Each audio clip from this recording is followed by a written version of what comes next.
mes yeux t'ont fixé. J'ai voulu résister, mais en vain. Je n'arrivais pas à contenir ton amour, ton monde. Bien-aimés frères et sœurs, je voudrais vous saluer en ce jour béni, dans le nom de notre Sauveur et Seigneur Jésus-Christ. Et je voudrais saluer particulièrement tous les auditeurs de la radio Fréquence Vie et au-delà tous ceux qui nous suivent au travers de nos différents réseaux sociaux. Et que ce jour, comme je l'ai dit, qui est un jour que le Seigneur a fait pour nous, qu'il soit un jour de bénédiction, que sa grâce et sa paix nous accompagnent dans le nom de notre Sauveur et Seigneur Jésus-Christ. Amen. Voilà environ 2 mois que nous traversons, notre pays traverse cette crise due à la pandémie de coronavirus ou Covid-19. Et parmi les mesures prises par les autorités, il y a celle qui consiste à fermer tous les lieux publics, dont les lieux de culte. Depuis cette date, aujourd'hui nous sommes donc, comme je dis, 2 mois pratiquement à 8 dimanches que nos lieux de culte sont fermés. Nous n'avons plus droit à célébrer nos cultes ordinaires avec tous nos programmes, nos chorales, nos groupes musicaux et que sais-je encore. Cette situation, bien-aimés frères et sœurs, vous en conviendrez, n'est pas du tout facile à vivre pour beaucoup d'entre nous.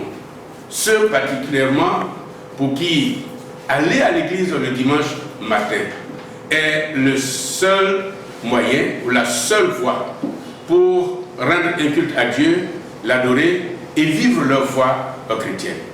D'ailleurs, il y a de cela quelques semaines, je rencontrais une de nos sœurs avec qui je partageais par rapport, discutais du moins par rapport à cette situation et qui me disait, mais monsieur le pasteur, c'est insupportable pour moi, je ne peux pas supporter de rester à la maison les dimanches sans aller à l'église. C'est vrai, je vous comprends et je compatis à vos peines. Mais ce matin, j'ai une bonne nouvelle pour vous. J'ai une bonne nouvelle pour vous. Cette nouvelle, c'est celle que le Seigneur Jésus-Christ lui-même a déclarée lorsqu'il rencontrait et discutait avec la femme samaritaine au bord du puits de Jacob vers le village de Sichar sur le territoire de Samarie. Laissez-moi vous relire cette déclaration du Seigneur Jésus-Christ. Crois-moi, lui dit Jésus, l'heure vient où il ne sera plus question de montagne ni de Jérusalem pour adorer le Père. Vous adorez ce que vous ne connaissez pas. Nous adorons ce que nous connaissons, car le salut vient du peuple juif. Mais l'heure vient, et elle est déjà là, où les vrais adorateurs adoreront le Père par l'Esprit et en vérité, car le Père recherche des hommes qui l'adorent ainsi. Dieu est esprit, et il faut que ceux qui l'adorent par l'Esprit et en vérité. Que le Seigneur bénisse sa parole. Amen. Bien-aimés, comprenez par cette déclaration du Seigneur Jésus-Christ que le fait d'adorer Dieu, rendre un culte à Dieu n'est pas nécessairement lié, rattaché à un endroit précis tel que nos églises, nos temples, je veux dire, nos chapelles, nos synagogues, etc. Pour le Seigneur Jésus-Christ, depuis sa venue, il n'est plus donc forcément lié le culte, l'adoration de Dieu n'est plus forcément lié à un bâtiment, à un édifice, comme je viens de le dire. Ça veut dire quoi en d'autres termes? Ça veut dire que si on n'est pas dans un temple un dimanche, ou dans une chapelle un dimanche, ou autre jour, nous pouvons bel et bien rendre un culte et un culte normal à l'Éternel Dieu.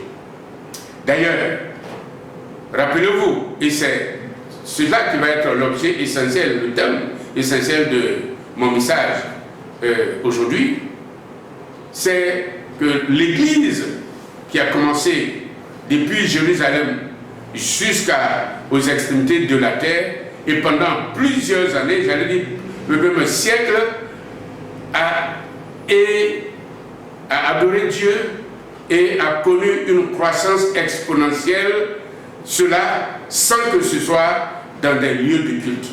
C'est ce que nous avons appelé et nous appelons aujourd'hui l'église de maison. En effet, les églises, depuis le 1er siècle, ces églises étaient des églises de maison.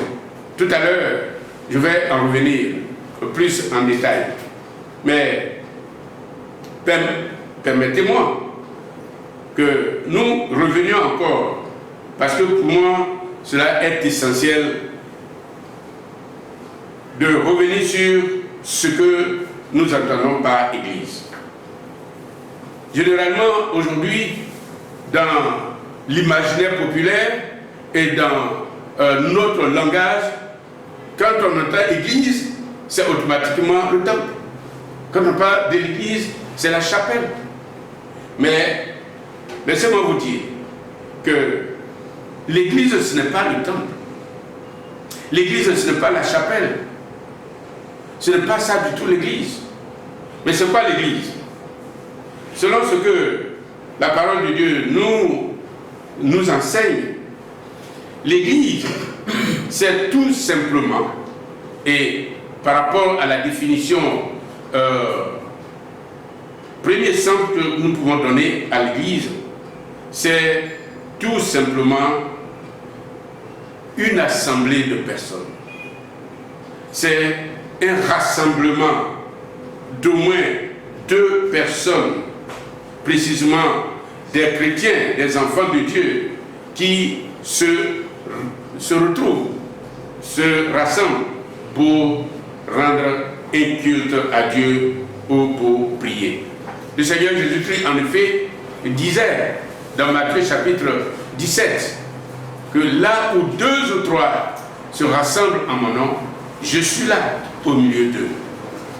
L'Église, donc, c'est lorsque des enfants de Dieu se rassemblent au nom de Jésus-Christ pour soit l'adorer, soit suivre un enseignement, soit encore pour le prier et mener autre activité irrélative.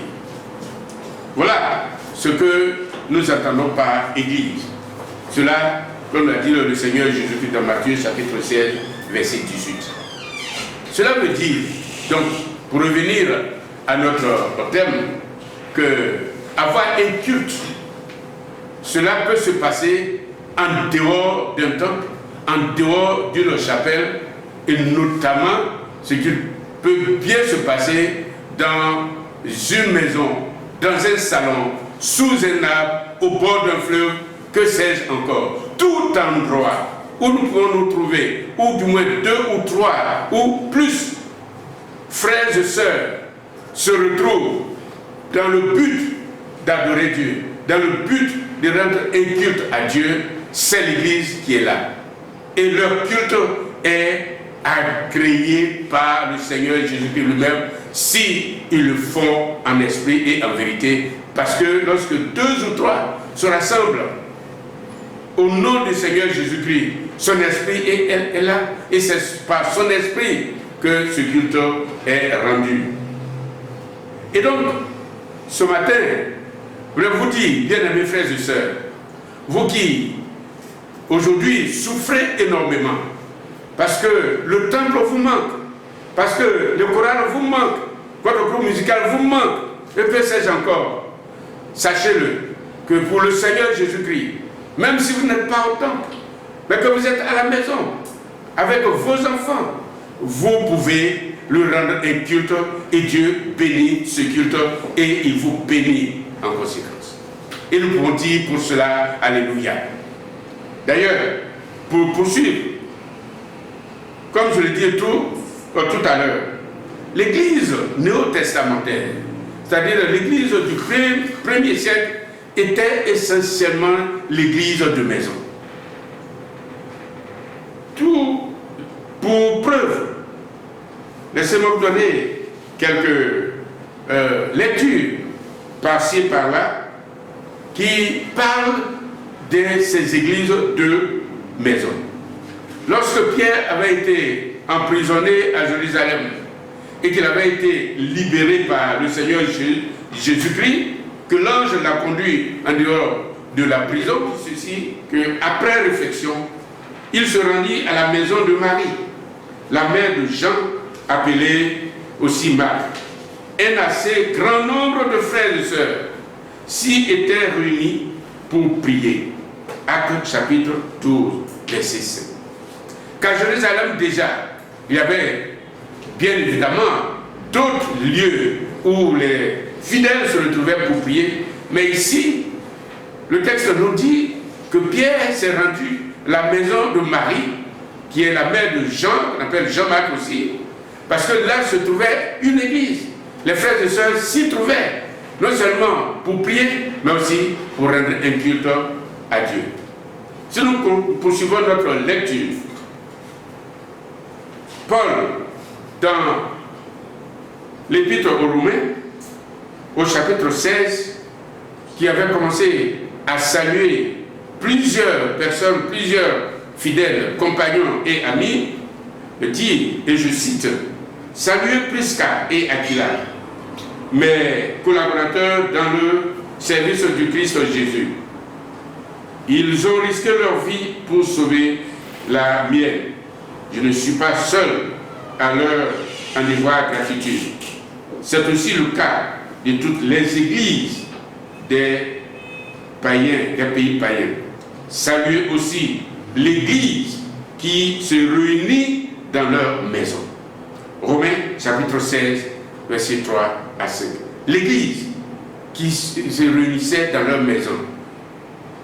Priscille et Aquilas, qui habitaient à cette époque à Éphèse, qui ont hébergé Paul pendant plusieurs années au cours de son voyage, son ministère pastoral et missionnaire, avaient, pendant tout le temps qu'ils étaient là, que Paul était là, une église, c'est chez lui, c'est dans leur maison qu'ils se retrouvaient pour adorer et rendre un culte à Dieu.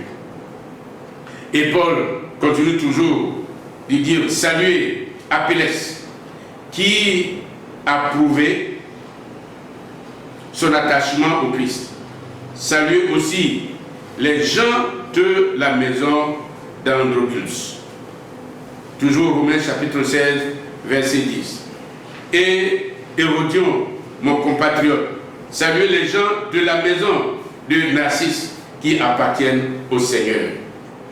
Verset 11. Les églises de Corinthe, les églises de Galatie, les églises de Thessalonique et bien d'autres encore étaient toutes dans des maisons.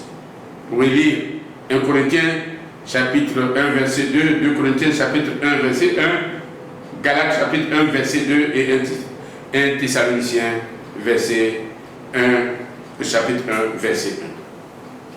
Bien-aimés frères et sœurs, je crois que cette crise que nous traversons nous donne l'occasion de revoir nos habitudes. car nous sommes si attachés à nos temples, à nos beaux temples. Et moi aussi, j'aime aller à l'église. J'aime les temples que nous construisons à plusieurs millions de francs CFA. Mais aujourd'hui, et si le Seigneur permettait que cette crise dure 2, 3, 4 et au-delà de mois, qu'allons-nous faire? Qu'allons-nous faire? C'est pour cela que ce matin, je voudrais nous interpeller à revoir, repenser nos structures, nos manières et comprendre que l'Église, ce n'est pas seulement le temple. Le culte que nous pouvons rendre à Dieu, nous pouvons bien le faire là où nous sommes, dans nos maisons. Et j'en parlerai plus des avantages que nous pouvons tirer en le faisant. Aujourd'hui encore, si nous ne le savons pas, ou c'est juste un rappel pour certains d'entre nous, que nous devons comprendre que certains de nos frères, dans des pays hostiles au christianisme, où il est interdit même de construire un temple, ces frères et sœurs adorent leur Dieu, rendent un culte agréable à Dieu là où ils sont, et des fois ils le font chaque dimanche. Ils vont de lieu en lieu, d'une famille à une autre, tout simplement pour des questions de sécurité, mais en même temps, en le faisant, ils rendent et ils adorent Dieu et ils grandissent. Le Seigneur les bénit. Je voudrais, pour mon dernier point, ce matin, donner quelques caractéristiques que nous pouvons,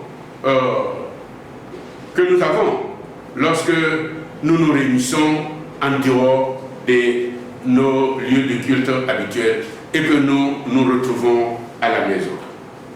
La première caractéristique ici, c'est la simplicité du culte que nous pouvons rendre. Vous comprendrez que lorsque nous sommes à la maison, dans un salon, on a besoin au plus quoi de nos chaises, de nos fauteuils, et peut-être, si nous voulons être un peu plus élaboré dans ce sens, dans le programme, un tabernacle. Et voilà, avec cela, nous pouvons rendre un culte agréable à Dieu. On peut être encore plus relax. Donc la simplicité et la liberté qui caractérisent le culte que nous célébrons à la maison. Nous n'avons pas besoin de nous préoccuper de tout le matériel dont nous avons besoin lorsque nous avons un culte dans un lieu, dans un temple. Il y a aussi la flexibilité que nous pouvons ici noter comme l'une des principales caractéristiques lorsque notre culte a lieu dans une maison ou ailleurs dans un autre endroit. On est flexible, ça veut dire qu'on peut se déplacer de lieu en lieu comme on veut. On n'est pas obligé de rester figé au même endroit. On peut même faire en sorte, si avec des amis, des frères et sœurs avec qui nous nous réunissons, faire en sorte qu'on peut aller aujourd'hui chez Pierre à la maison et demain aller chez Paul et après-demain aller chez Jean. Cette flexibilité est aussi l'une des caractéristiques de la célébration du culte dans une maison. Et troisième caractéristique, il y a le fait que cela soit moins honoré. En d'autres termes, qu'on paye presque rien pour pouvoir tenir un culte dans une maison.